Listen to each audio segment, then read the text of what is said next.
साहिल ने अपने दोस्त की आंखों में धूल झोंकी, जिसकी वजह से उसे पछताना पड़ा।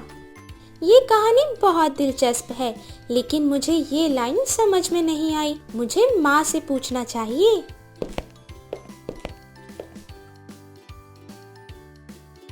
माँ, आप क्या कर रही हो? कुछ नहीं बेटा, बस बर्तन साफ कर रही हूँ। बताओ, तुम्हें कोई काम था क्या? हाँ माँ, मैंने अभी एक कहानी पढ़ी जिसमें निष्कर्ष में लिखा हुआ था आँखों में धूल झोंकना। इसका मतलब क्या होता है, आँखों में धूल झोंकना?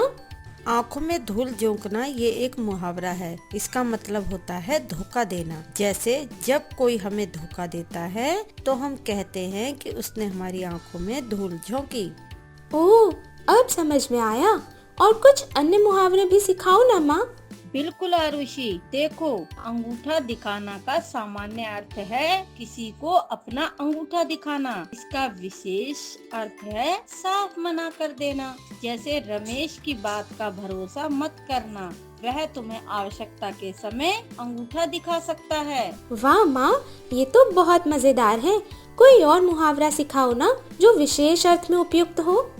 बिल्कुल, देखो, यह एक और मुहावरा है, उल्लू बनाना। इसका सामान्य अर्थ है उल्लू का चित्र बनाना और इसका विशेष अर्थ है मूर्ख बनाना। लोकोक्ति के प्रयोग से भाषा सुंदर व रोचक बन जाती है। जैसे रमन लोगों को उल्लू बनाने में माहिर है। वाह, ये तो बहुत ही रोचक है। मुझे मुहावरों के बारे में और भी सीखना है। बिल्कुल आरुषि, मुहावरे और उनके अर्थ सीखते हुए हम आलसी नहीं होते। देखो, लोकोक्ति दो शब्द मिलकर बना है, लोक प्लस उक्ति, अर्थात जन साधारण में प्रचलित बात। अतः लोकोक्ति को हम इस प्रकार से परिभाषित कर सकते हैं, लोगों में प्रचलित अनुभव द्वारा प्राप्त उक्ति लोकोक्ति कहलाती है। लोकोक्ति के प्रयोग से भाषा सुंदर व रोचक बन जाती है। ये तो बहुत ही दिलचस्प है माँ। कृपया और लोकोक्तियाँ सिखाइए। बिल्कुल, देखो, यह लोकोक्तियाँ हैं और उनके वाक्य में प्रयोग। अकल बड़ी या भैंस, काम बुद्धि से होता है, ताकत से नहीं। एक पहलवान इस समस्या को हल नहीं कर सकता, परंतु उस मरियल ने कैसे आसानी से हल कर दिया। इसीलिए कहते हैं, अकल बड़ी या भैंस। अब पछताए होत क्या, जब चिड़िया चुग गई खेत। समय गुजर जाने पर पछताना व्यर्थ है। नीता फेल होने पर बहुत पछताई कि यदि मेहनत कर लेती तो अवश्य पास हो जाती, पर अब पछताए होत क्या, जब चिड़िया चुग गई खेत। आ बैल मुझे मार, स्वयं ही कोई मुसीबत खड़ी कर लेना।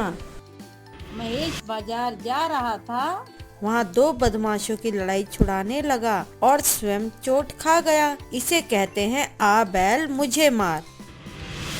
आगे कुआं पीछे खाई, दोनों ओर से संकट।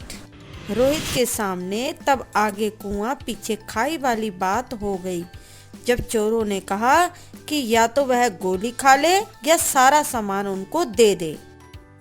ये सभी लोकोक्तियाँ बहुत ही मजेदार है माँ। मुझे और भी सीखने हैं।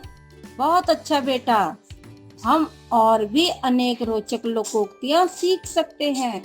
देखो, थोथा चना बाजे घना का अर्थ होता है कम अकल वाले व्यक्ति को अधिक बातें करनी पड़ती हैं। वाह, ये तो भी बहुत ही मजेदार है। और कुछ और लोकोक्तियाँ भी सिखाइए माँ। बिल्कुल, देखो, दूध का जला छाछ को भी फूंक फूंक कर पीता है का अर्थ है कि हानि होने पर व्यक्ति अधिक सावधानी बरतता है। ये सभी लोकोक्तियाँ बहुत ही मजेदार और सीखने के योग्य हैं माँ। धन्यवाद माँ। मुझे लगता है कि अब मैं अच्छे से समझ पाई हूँ कि मुहावरे और लोकोक्तियाँ हमारी भाषा को कितना रोचक और समझाने योग्य बना देते हैं। बिल्कुल बेटा, यह समझना भाषा को समझने में मदद करता है। अब तुम अपने कमरे में जाकर आराम करो। ठीक है माँ, धन्यवाद।